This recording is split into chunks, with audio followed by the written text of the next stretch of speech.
अस्सलाम वालेकुम। आप सबको हमारे यूट्यूब चैनल कैफ़र इल्म में आने पर खुश आमदीद। So today we are going to discuss about of writing unit symbols and names. हमने यूनिट्स को किस तरह लिखने हैं, इसके जो अलामात है, जो सिंबल्स है वो किस तरह लिखने हैं, और जो नेम्स है वो किस तरह लिखने हैं। ठीक है, इनमें से जो सबसे अहम पॉइंट वो तो बाद में आ रहा है, लेकिन मैं सबसे पहले अपने स्टूडेंट्स को ये क्लियर करवाना चाहता हूँ कि ये बहुत अहम पॉइंट है इधर पे कि अगर एक यूनिट का अगर आपने पूरा नाम लिखना है तो किस तरह लिखना है, और अगर सिंबल लिखना है तो किस तरह लिखना है। ठीक है, क्योंकि ये अक्सर जो है MCQs में आता रहता है। ठीक है, सो you can see here whenever I am writing the unit of current, let for example the unit of current as dash. So इधर पे आपको ऑप्शंस दिए गए होंगे। मिसाल के तौर पर ऑप्शन ए है एम्पेयर, ठीक है, ऑप्शन बी है एम्पेयर।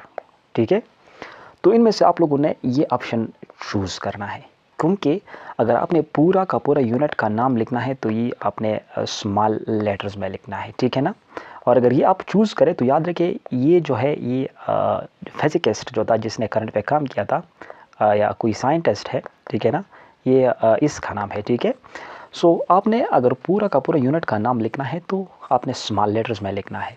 लेकिन अगर दूसरी तरफ मैं सिंबल की बात करूं, ठीक है ना, तो एम्पेयर का सिंबल ए है। ठीक है ना, इसको हम कैपिटल ए से रिप्रेजेंट कर सकते हैं, आप इसको स्मॉल ए से रिप्रेजेंट नहीं कर सकते हैं। ठीक है, तो ये सबसे बेसिक पॉइंट था, और आते हैं और पॉइंट्स भी हम इसी वीडियो में डिस्कस करने वाले हैं। ठीक है, अच्छा जी, सबसे पहले हम सिंबल्स की बात करेंगे। तो जो सिंबल्स हैं ना, इनमें से जो सबसे पहले आपको सेकंड नज़र आता है ना, सेकंड। ठीक है, सेकंड ये किस चीज़ का यूनिट है, ये टाइम का यूनिट है, और इसकी जो अलामत है वो एस है। समटाइम्स कुछ लोग SEC लिखता है, लेकिन SEC याद रखिए, SEC ये गलत होगा। ठीक है ना, हम अमूमन जो फिज़िक्स वाले हैं अक्सर हम भी SEC का इस्तेमाल कर रहे हैं, जो ये रूल्स वायलेशन है। ठीक है, हम पूरा SEC नहीं लिख सकते हैं। ठीक है, मीटर जो है ये लेंथ का यूनिट है। किस चीज़ का यूनिट है, ये जो है लेंथ का यूनिट है। ठीक है ना, और इसका जो सिंबल है वो M है। ठीक है ना, स्मॉल m। ठीक है, सिमिलरली पास्कल जो है ये प्रेशर का यूनिट है। किस चीज़ का यूनिट है, ये प्रेशर का यूनिट है, और इसका जो सिंबल है ना ये PA है। ठीक है ना, ओनली P आप इधर पे नहीं लिख सकते हैं। सो ये कुछ अलामात थे। इसी तरह और भी यूनिट्स की अलामात है। मिसाल के तौर पर कैंडेला का देखें, जो 7 बेसिक यूनिट्स है, ऑलरेडी हमने पहले लेक्चर में इसको डिस्कस किया है, तो आप लोग पीछे जाकर वही लेक्चर आप देखें, और फिर जो है इसके सिंबल्स भी देखें कि किस तरह ये रिप्रेजेंट होता है। तो सबसे पहले सिंबल्स में आप लोगों ने ख़ास ख्याल रखना है। ठीक है, अब सेकंड जो कानून है इसका आपने ख़ास ख्याल रखना है, और ये कानून क्या है कि जब आप प्रीफिक्स की बात कर रहे हैं, देखिए प्रीफिक्स जो है ये कभी भी आप इसको आइसोलेशन में इस्तेमाल नहीं कर सकते हैं। ये याद रखिए, बहुत गलत बात होगी अगर आपने एक प्रीफिक्स को आइसोलेशन में इस्तेमाल किया। देखिए प्रीफिक्स के बारे में तो ऑलरेडी हमने लेक्चर दिया है ना, कि प्रीफिक्स हमेशा के लिए जब आप पावर ऑफ 10 को कोई ख़ास नेम देते हैं, ठीक है ना, इसको प्रीफिक्स कहते हैं, तो इसको आपने आइसोलेशन में इस्तेमाल नहीं करना है। ठीक है, इसको आपने एक सिस्टम इंटरनेशनल वाली यूनिट ही और इसके फ्रंट पे लगाना है आपने। ठीक है, दूसरा ही कि इसके बीच जो है गैप नहीं होना चाहिए। मिसाल के तौर पर इधर पर मैं आपको एक मिसाल देता हूँ कि मैं इधर पर लिखता हूँ कि माइक्रोमीटर। ठीक है ना, तो ये अब ठीक हुआ, लेकिन कुछ लोग ऐसा माइक्रो और फिर गैप देते हैं मीटर, ये बिल्कुल गलत है। बात समझ में आती है। इसी तरह जो है आप एक प्रीफिक्स, दो प्रीफिक्सेस को कभी भी कंपाउंड में जो है आप इसको इस्तेमाल नहीं कर सकते हैं, जो कंबाइनली आप इसको नहीं लिख सकते हैं। मिसाल के तौर पर इधर पर मैं आपको एक मिसाल से ये बात वाज़ेह करना चाहता हूँ। मिसाल के तौर पर मेरे पास जो है नैनोमीटर है। ठीक है ना, तो आपको पता है कि नैनो बराबर है 10⁻⁹ का, और मीटर अपनी जगह पर। तो कुछ लोग क्या कर रहे हैं, इधर पर ऐसा लिखते हैं कि मिली माइक्रोमीटर। तो देखिए अब ये दो प्रीफिक्सेस जो आ गए ना, ये कंपाउंड स्टेट में आ गए। अब उसका कंसेप्ट तो शायद ठीक होगा कि यार इधर पर जो 10 पावर मिली है ना, ये 10⁻³ के बराबर है, और ये जो माइक्रो है ना 10⁻⁶ के बराबर है, और मीटर अपनी जगह पर। तो 10⁻³ और -6 से बन जाता है -9 मीटर तो इससे आ गया नैनोमीटर। देखिए ये इस कंसेप्ट की बात तो मैं नहीं कर रहा हूँ, ये तो ठीक हुआ, लेकिन इधर पर रूल्स की जो खिलाफ वर्जी है वो क्या है कि आप दो प्रीफिक्सेस को कंपाउंड स्टेट में नहीं लिख सकते हैं। सिमिलरली अगर मैं आपको एक और मिसाल से इस बात को जो है और भी वाज़ेह कर दूँ कि मिसाल के तौर पर मेरे पास जो है पेकोमीटर है, ठीक है ना, पेकोमीटर है। देखिए पेको प्रीफिक्स है तो ये बराबर है 10⁻12 मीटर का, ये बराबर है ना। तो कुछ लोग क्या करते हैं, माइक्रोमीटर। अगेन इधर पर दो प्रीफिक्सेस आ गए जो रूल्स की खिलाफ वर्जी है, रूल्स की वायलेशन है। So you have to write it, मिसाल के तौर पर इसको अगर मैं सॉल्व करूँ तो ठीक है, ये तो सही आएगा, लेकिन ये रूल्स की वायलेशन की वजह से मैं फिजिक्स में इस तरह की दो प्रीफिक्सेस कंपाउंड स्टेट में मैं नहीं लिख सकता हूँ। ये बिल्कुल जो है स्ट्रिक्टली जो है प्रोहिबिटेड है, ठीक है। अब देखिए इधर पे जो सबसे अहम बात है कि जब मैं दो यूनिट्स को कंबाइन लिखता हूँ, ठीक है ना, कंबाइन लिखता हूँ, तो याद रखिए इन दो यूनिट्स के बीच जो है, या तो मैं इसके बीच जो है स्पेस डालूंगा। अब स्पेस की इजाज़त है, जब आप दो सिस्टम इंटरनेशनल में जो यूनिट्स है वो लिखेंगे तो स्पेस की इजाज़त है, या आप जो है डॉट लिखेंगे, ठीक है ना, डॉट जो इधर पर मैंने ये पुट किया, ठीक है, इसकी इजाज़त है। मिसाल के तौर पर अगर मैं क्या करूँ, एक मिसाल दे दो कि जब हम टार्क की बात करेंगे ना, आगे जाएंगे, ऑलरेडी हमने पहले भी डिस्कस की है, आप लोग KFRLM चैनल विजिट करें, उधर पर टार्क जो कंप्लीट एक्सप्लेनेशन है वो आप लोग देख सकते हैं, वही लेक्चर, ठीक है। तो टार्क बराबर है R×F का, ठीक है ना। तो अब देखिए टार्क की यूनिट की बात अगर अब हम करें ना, तो इधर पर टार्क का जो यूनिट है ये क्या है, ये जो R है, रेडियस है ना, फासला है ना, तो इसका यूनिट मीटर है, और फोर्स जो है ना ये न्यूटन है। तो मैं लिख सकता हूँ कि न्यूटन और थोड़ा स्पेस छोड़े, इधर पर अब लिखे मीटर। इतना बड़ा भी स्पेस ना छोड़े जितना मैंने छोड़ा, लेकिन न्यूटन और मीटर के बीच कुछ ना कुछ स्पेस होना चाहिए। अगर आप स्पेस नहीं छोड़ते हैं तो फिर एक डॉट तो ज़रूर आपने लगाना है, ठीक है ना। डॉट क्या करना है, आपने लगाना है, और इसके बाद फिर जो है मीटर आप लोगों ने जो है लिखना है, ठीक है।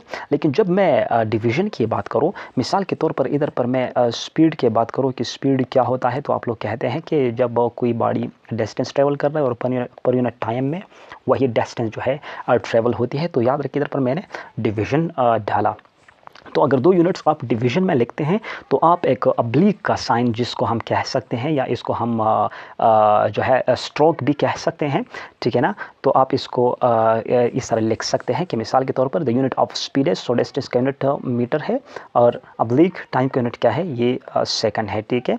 तो आप डिवीज़न में इसी तरह जो है दो यूनिट्स लिख सकते हैं। लेकिन अगर आप लोगों को नज़र आता हो तो इधर पर मैंने रूल्स को वायलेट किया, और वही रूल्स मैंने कौन सा वायलेट किया, अभी आपको पता लगेगा कि इधर पर मैंने SEC लिखा और इधर पर SEC नहीं लिखना चाहिए था, ओनली S लिखना चाहिए था।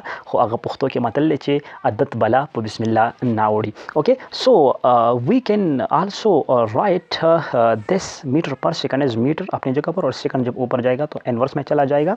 तो आप जो है इसको इनवर्स में लिखकर इसी तरह जो है ये भी लिख सकते हैं, ठीक है।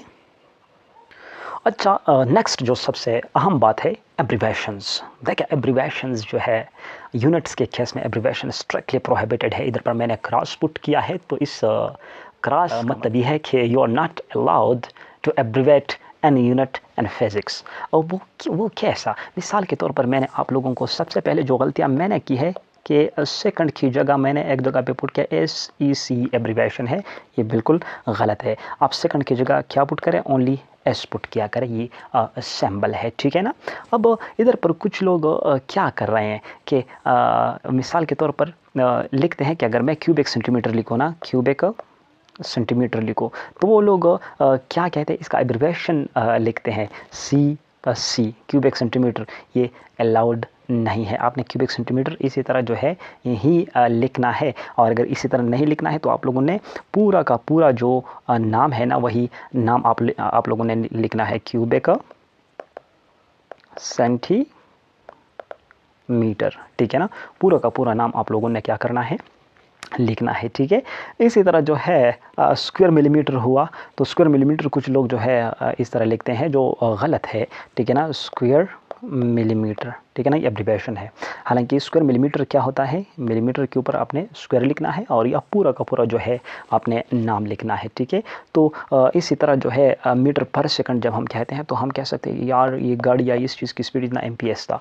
यार एमपीएस क्या है, एमपीएस जो है क्या है ये, एमपीएस से तो ये भी आता है मामू पस्कुल के, एमपीएस से तो और भी कुछ लोग जो है और चीज़ें बना सकते हैं, ठीक है ना। तो एमपीएस ये समटाइम्स एब्रिवेशन है मीटर पर सेकंड, जो अलाउड नहीं है। आपने मीटर पर सेकंड को किस तरह लिखना है, इस तरह ही लिखना है, और ये आपने नहीं लिखना है, या पूरा का पूरा जो नाम है ना आपने इधर पे लिखना है। लेकिन एक बात याद रखिए कि इसमें जो यूनिट्स है ना, इसमें आपने कैपिटल लेटर्स का इस्तेमाल नहीं करना है। अगर आपने मीटर पर सेकंड लिखना है तो इधर पर इसी तरह ही मीटर पर सेकंड इसी तरह ही आपने लिखना है। आपने कैपिटल लेटर्स का इस्तेमाल कतई नहीं करना है, ठीक है। नेक्स्ट जो टॉपिक शुरू हो रहा है वही है एरर्स, ठीक है ना। एरर्स देखिए, गलतियाँ इंसान से होती रहती है। गलती जो है इंसान कभी कभार ऐसे गलतियाँ कर रहा है कि फिर गाने बनवाए जा रहे हैं कि दिल गलती कर बैठा है, गलती कर बैठा है दिल, ठीक है। और ये ड्रामा भी आप लोगों ने देखा होगा शायद, ठीक है ना। तो इंसान गलतियों का पुतला है, ठीक है ना। और फिर जब हम फिज़िक्स की बात कर रहे हैं तो याद रखिए फिज़िक्स को हम कह सकते हैं कि फ़िज़िक्स जो है ये साइंस ऑफ मेजरमेंट्स है, ठीक है ना। इसमें हम मकदारों को नापते हैं, मेजर कर रहे हैं, ठीक है ना। सो गलतियाँ एराइज होगी, लेकिन गलती असल में क्या है। देखिए, मैं इश्क वाली गलती की बात इधर पे नहीं करूँगा, ठीक है ना। मैं वही गलती की बात करूँगा जो इंसान किसी मेजरमेंट में इससे सरजद होता है, ठीक है ना। कभी कभार मुंगता पुख्तो के वायु चिवा खकल मैच की पागी की गलती की गई, ठीक शुकाना। इसी तरह जो है घर के लिए जगह बनानी है तो इसमें फिर इंसान से गलती हो सकती है। कोई छोटी सी चीज़ मेजर करना है तो इसमें इंसान से गलती हो सकती है। तो याद रखिए एरर जो है ये डाउट होता है, शक होता है, गलती होती है, ठीक है ना। जो exist about the result of any measurement, जो तकरीबन जब हम कोई मकदार को लेते हैं तो इसी मकदार का जो रिज़ल्ट है, इसी रिज़ल्ट में डाउट जो है, जो शक होता है ना, ये क्या होता है, ये एरर होता है, ठीक है ना। अब देखिए, in every measurement there is margin of doubt called error. देखिए, जब हम कोई भी चीज़ मेजर कर रहे हैं ना तो इसमें कुछ ना कुछ मार्जिन ऑफ डाउट होता है, शक की कुछ ना कुछ मकदार इधर पे मौजूद होता है, तो ये क्या होता है, ये एरर होता है, ठीक है। इसी तरह जो है अगर मैं इसकी डिफिनीशन करूँ तो ये डिफरेंस होता है, फ़र्क होता है किन चीज़ के बीच, between actual value and measured value के बीच जो है ये फ़र्क होता है। देखिए, इसको अब मैं अगर थोड़ा वाज़ेह करना चाहूँ तो मिसाल के तौर पर मैं आपसे कहता हूँ कि एक राड है, ठीक है ना। ये क्या है, ये एक राड है, ठीक है, स्लैब है, ठीक है। इसका जो एक्चुअल वैल्यू मैंने आपको दिया ये है 6 सेंटीमीटर, ठीक है ना। और फिर मैंने आपको टैप दिया कि you have to measure it that what is the value, what is the length of this slab, this rod. So आप फॉर एग्जांपल आप कहें कि यार सर जो है ये 5.9 सेंटीमीटर है, ठीक है ना। तो तकरीबन इसमें 0.1 जो है ये शक आया, मार्जिन ऑफ डाउट इधर पे ये है, तो ये क्या है, ये एरर है, ठीक है ना। क्योंकि मैंने एक्चुअल वैल्यू आपको ये दिया था और आपने जो मेजर किया ये 5.9 आपने मेजर किया, तो इसके बीच जो फ़र्क है अब ये क्या है, ये 0.1 है। तो मैं कह सकता हूँ कि क्या है, ये मार्जिन ऑफ डाउट है, तो ये एरर है। ये क्या है, ये एरर है जो आपके साथ आया। लेकिन कभी कभार गलतियों को इग्नोर भी करना पड़ता है, ठीक है ना। हम फिज़िक्स वाले जो है छोटे छोटे गलतियाँ बिल्कुल हम मानते ही नहीं है, ठीक है ना। बस इसको इग्नोर करके आप लोगों ने जो है अप्रॉक्सीमेट इक्वल टू, हम कह सकते हैं कि 5.9 is approximate equal to 6 centimetre, so no problem, ठीक है। कोई इतना बड़ा जो है मार्जिन ऑफ डाउट ही नहीं है। अच्छा, इसमें अब हम टाइप्स ऑफ एरर के बारे में पढ़ेंगे। देखिए, टाइप्स ऑफ एरर जो है ये गलतियों की अक़साम है, ठीक है। गलतियों की जो अक़साम है तो इसमें जो सबसे पहला है सिस्टमेटिक एरर। तो सिस्टमेटिक एरर नाम से ही ज़ाहिर है कि कोई सिस्टम की वजह से जो है ये एराइज़ होगी। सिस्टम में इंसान भी आता है और जो इक्विपमेंट जो आला इस्तेमाल कर रहे हैं मेजरमेंट के लिए ना, तो वही भी आता है। ये दोनों जो है सिस्टम का हिस्सा है, ठीक है। तो एक इधर पर दो चीज़ें आती है, एक होता है पर्सनल एरर और दूसरा जो होता है ये होता है सिस्टमेटिक एरर, ठीक है ना। लेकिन सिस्टमेटिक एरर हमेशा के लिए जो है एक डायरेक्शन या दूसरे डायरेक्शन में होगा, ठीक है ना। यानी ये या ये पॉजिटिव एरर होगा और या ये नेगेटिव एरर होगा। इसी तरह जो है ये पॉजिटिव नेगेटिव एरर के बारे में अगर आप लोग कंप्लीटली जानना चाहते हैं तो आप लोग हमारे चैनल कैफार इल्म को विज़िट करें। इसी तरह जो है मेरा फ्रेंड का एक चैनल है physics times bye Asad Khan, ठीक है ना, वो उसको विज़िट करके आप इसके बारे में कंप्लीटली डिटेल से जो है पॉजिटिव एरर क्या होता है, नेगेटिव एरर क्या होता है, हमने दोनों केसेस में यानी वर्नियर कैलिपर और स्क्रू गेज वाले केसेस में हमने इसको बहुत डिटेल के साथ इसको डिस्कस किया है। तो आप लोग 9th के फिज़िक्स में है ये, ठीक है। तो चैनल पे जाकर आप लोगों ने इसको विज़िट करना है, ठीक है। लेकिन सिस्टमेटिक एरर में जिस तरह हमने बात की कि सिस्टम, अगर मैं सिस्टम की बात करूँ तो इसमें जो है एक इंस्ट्रूमेंट भी आता है और दूसरा जो है पर्सन भी इधर पे होता है। तो दो किस्म के एरर इधर पे अराइज हो सकते हैं जो अब हम डिस्कस करने वाले हैं, ठीक है। अच्छा, इसमें जो सबसे पहले जो है इंस्ट्रूमेंटल एरर है, तो जो एरर इंस्ट्रूमेंट की वजह से जो है अराइज होती है तो इसको हम इंस्ट्रूमेंटल एरर कह सकते हैं। अब देखिए इंस्ट्रूमेंटल एरर क्या हो सकता है। अगर कोई इंस्ट्रूमेंट आपके साथ है, इसको जंग लगा है, ख़राब है, टीड़ा वीड़ा है, ठीक है ना, मुख्तलिफ़ किस्म के जो है इसके जो कैलिब्रेशन है, जो डिज़ाइन है वो गलत हुआ है, इम्परफेक्ट डिज़ाइन है, ठीक है ना। तो इसी इंस्ट्रूमेंट की वजह से जो एरर अराइज होती है ना, इसको हम इंस्ट्रूमेंटल एरर कह सकते हैं, ठीक है ना। मिसाल के तौर पर अगर हम स्क्रू गेज या वर्नियर कैलिपर की बात करें तो इसमें ज़ीरो एरर उधर पर आता था, ठीक है ना। अगर मैं थोड़ा बहुत जो है वर्नियर कैलिपर की बात करूं तो इसमें 2 स्केल्स हुआ करते थे, अगर आपको याद हो, ठीक है। एक स्केल जो है ये एक मैन स्केल होता था और दूसरा जो है ये वर्नियर स्केल होता था, ठीक है ना। तो अगर मैन स्केल की ज़ीरो वर्नियर स्केल की ज़ीरो से थोड़ा आगे था तो हम इसको क्या कह सकते हैं कि पॉजिटिव एरर है। लेकिन अगर इस मैन स्केल की ज़ीरो वर्नियर स्केल की ज़ीरो से पीछे था तो हम इसको क्या कह सकते हैं, नेगेटिव एरर, ठीक है। जो हमने ऑलरेडी 9th क्लास के जो फर्स्ट चैप्टर है कैफार इल्म और फिज़िक्स टाइम्स पे ये मौजूद है। तो ये क्या है, ये जो है ज़ीरो एरर्स हम इसको कह सकते हैं, ठीक है ना। तो इंस्ट्रूमेंट में अगर ज़ीरो एरर हो तो इसमें जो है इंस्ट्रूमेंटल एरर यही होता है जिसको हम ज़ीरो एरर कहते हैं, ठीक है। अच्छा, इधर पे एक होता है पर्सनल एरर। देखिए पर्सनल एरर मैं ये कह सकता हूँ कि ये वही एरर है जो कोई पर्सन की वजह से जो है ये अराइज़ होती है। पर्सन की वजह से एरर क्यों अराइज़ होगी। देखिए ना, कोई पर्सन तो परफेक्ट नहीं है ना, ठीक है। एवरी थिंग इन नेचर, कोई भी किसी चीज़ का एफिशिएंसी जो है ये 100% नहीं होता है। सो वी कैन से कि एरर्स अराइज़ होती हैं। लेकिन ये जो है इंडिविजुअल बायस्ड है कि किस तरह, मिसाल के तौर पर अगर मैं एक इंस्ट्रूमेंट मेरे पास है, ठीक है ना, एक कोई इंस्ट्रूमेंट जो है ये मेरे पास है, लेकिन इसके बारे में इसके लिए मैंने प्रॉपर सेटिंग नहीं की है, ठीक है ना, मैंने प्रॉपर सेटिंग नहीं की है, या इस इंस्ट्रूमेंट के बारे में मैं नहीं समझता हूँ कि इस पे मेजरमेंट लेने का जो तरीक़ाकार है वो क्या है। सो ये मेरी गलती है ना, ठीक है ना। तो फिर मैं इसको एक्सेप्ट करूँगा कि क्या है ये पर्सनल एरर है, ठीक है ना। या अगर कोई इंस्ट्रूमेंट के बारे में मैं बहुत अच्छी तरह जानता हूँ, ठीक है, कि इसका इस्तेमाल कैसा है, ठीक है, लेकिन केयरलेसनेस, ठीक है ना, मैं गप्पो शप्पों में मसरूफ़ हूँ, ठीक है ना, मैं सिंगिंग में मसरूफ़ हूँ, मैं जो है मेरा सोच, मेरा ध्यान कहीं और जानिब है, ठीक है ना, कुछ भी हो सकता है, ठीक है ना। तो केयरलेसनेस की वजह से भी ये एरर जो है ये अराइज़ हो सकती है, ठीक है ना। और knowledge about of the instrument, ये ऑलरेडी मैंने ये बात डिस्कस किया कि अगर इंस्ट्रूमेंट के बारे में आपके साथ इल्म ना हो तो किस तरह आप इस इंस्ट्रूमेंट पर जो है मेजरमेंट ले सकते हैं, ठीक है, तो बेवकूफ़ी होगी। तो आपके पास अगर नॉलेज नहीं है तो definitely you can't take a very correct measurement by the help of this any instrument, okay. Now इधर पर इसको हम मिनिमाइज़ यानी कम किस तरह कर सकते हैं। तो देखिए